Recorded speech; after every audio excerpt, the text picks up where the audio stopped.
안녕하세요. 북신의 서재입니다. 패터슨은 조용하면서도 담백합니다. 영화에서 흔히 기대할 수 있는 놀라운 사건이나 극적인 반전, 장대한 스케일이 전혀 없습니다. 어제와 크게 다를 바 없이 살아가는 평범한 이웃의 삶을 들여다보는 것과 같은 영화입니다. 뉴욕 맨하튼에서 차로 20여 분 떨어져 있는 작은 소도시 패터슨에서 23번 버스기사로 살아가는 패터슨이라는 이름을 지닌 운전사의 일주일을 보여주는 것이 이 서사의 전부입니다. 알람 없이 매일 6시 15분 전후로 잠에서 깨 하루를 시작하는 패터슨은 그 도시가 낳은 위대한 시인인 윌리엄 카를로스 윌리엄스를 가슴에 품고 살아가는 아마추어 시인입니다. 아침마다 똑같은 시리얼로 간단히 요기를 한 후 아내가 싸준 머핀 도시락을 들고 회사를 향하는 그는 버스를 몰기 전 떠오르는 시상을 매일 비밀 노트에 기록합니다. 버스라는 행로가 그렇듯 정해진 루트를 맴도는 일상이지만 그에겐 어느 하루도 같은 날이 없습니다. 버스에 타는 승객도 바뀌고 그가 운전하며 듣는 이야기도 새롭습니다. 계절과 일기에 따라 거리의 풍경 역시 조금씩 변해갑니다. 즉 반복이 돼 같은 것을 맴도는 도돌이표가 아니라 변주로서의 반복입니다.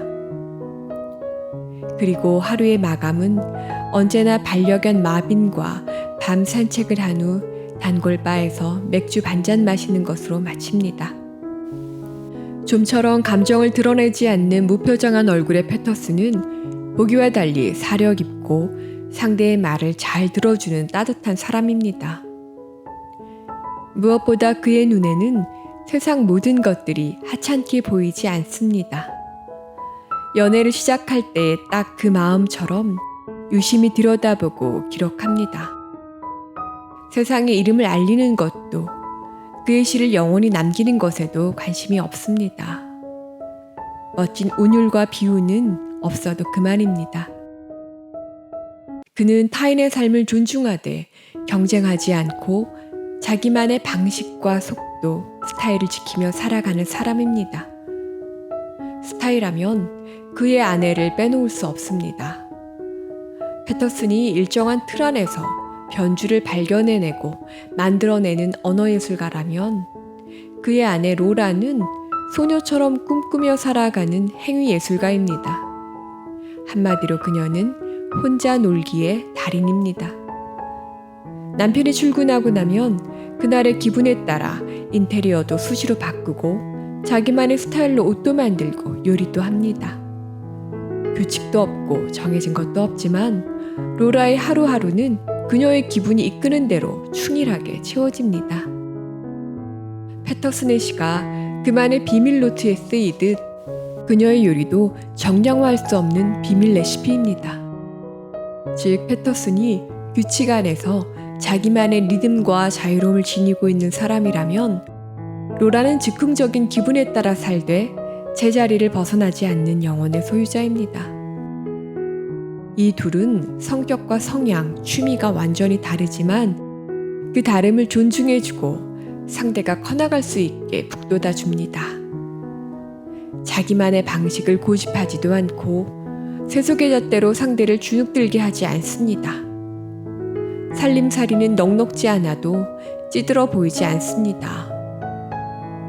소비가 아닌 삶의 향유로서 얼마든지 행복할 수 있음을 보여주는 커플입니다. 무엇보다 로라가 사랑스러운 것은 우리가 잃어버린 설렘을 간직하고 있어서입니다. 흑백 그라데이션으로 일상 속 모든 것을 그녀만의 스타일로 바꾸어내는 로라는 그녀의 홈메이드 컵케이크로 마을 장터에서 인기몰이할 생각에 한껏 들떠 있습니다.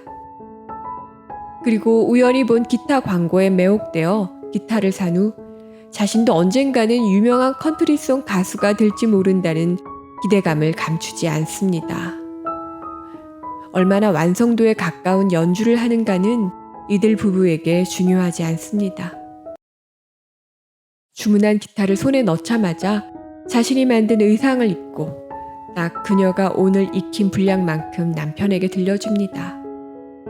남들 눈에는 허접하고 미숙해 보여도 이들 부부에게는 그것이 서프라이즈입니다. 객관적인 눈으로 보면 패터슨과 로라는 세상의 이름을 알릴 만한 예술가가 되기에는 한끗 모자라 보입니다. 직업인으로서 예술가에게 재능은 중요합니다. 그것을 부인할 사람은 없습니다.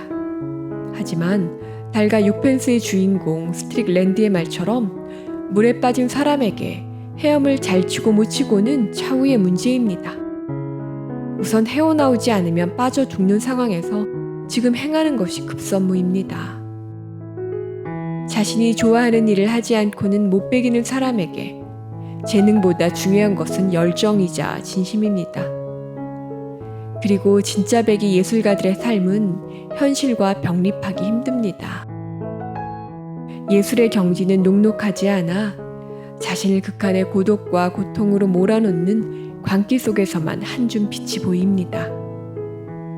세상에 이름을 남긴 예술가들의 불우한 삶이 이를 증명합니다. 여기 짐 자무시가 세상에 내놓은 패터슨과 로라의 삶은 예술가의 일상이 충돌하지 않습니다. 이들은 매일의 일상에서 영감을 얻고 삶을 예술로 바꿔놓습니다. 그들에게 예술이란 도달해야 할 목표나 성과가 아니라 살아가는 태도이자 방식입니다. 신기루와 같은 멋진 것, 최고만을 꿈꿀 때 부서지기 쉽습니다. 작은 도시 패터슨이 그러하듯 영화가 다루고 있는 것은 그저 매일의 쳇바퀴를 부지런히 돌리고 있는 평범한 이웃의 삶입니다. 생활 예술가들에게 번듯한 작업실 따위는 없어도 좋습니다.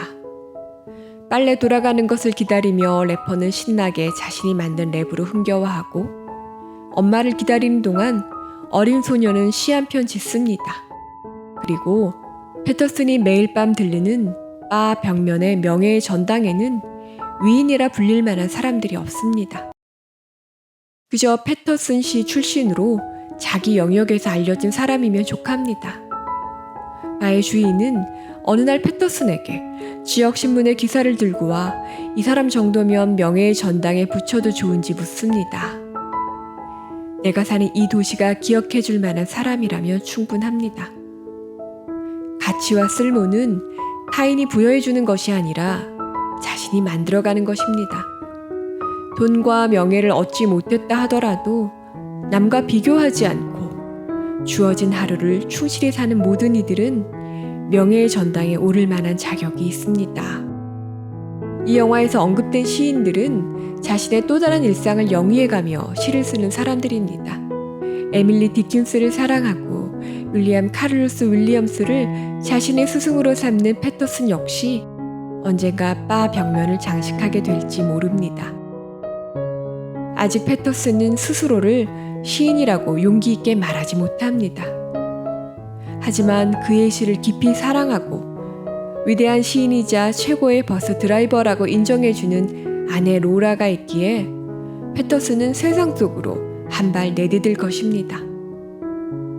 마빈이 찢어놓은 비밀 노트는 기록되지 못하고 흩어져 버렸지만 그 시간은 사라진 것이 아니라 축적된 것입니다.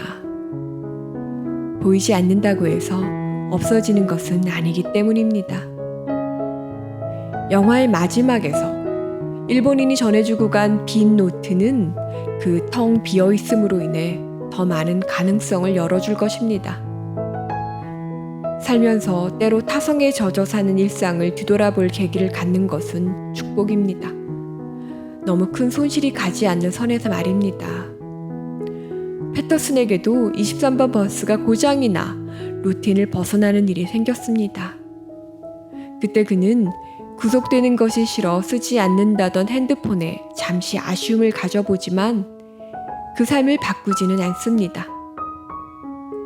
하지만 마빈이 없앤 그의 시작 노트와 그 대신 새로 생긴 빈 노트는 그에게 이전과는 다른 인생 2막을 선사해 줄지 모릅니다.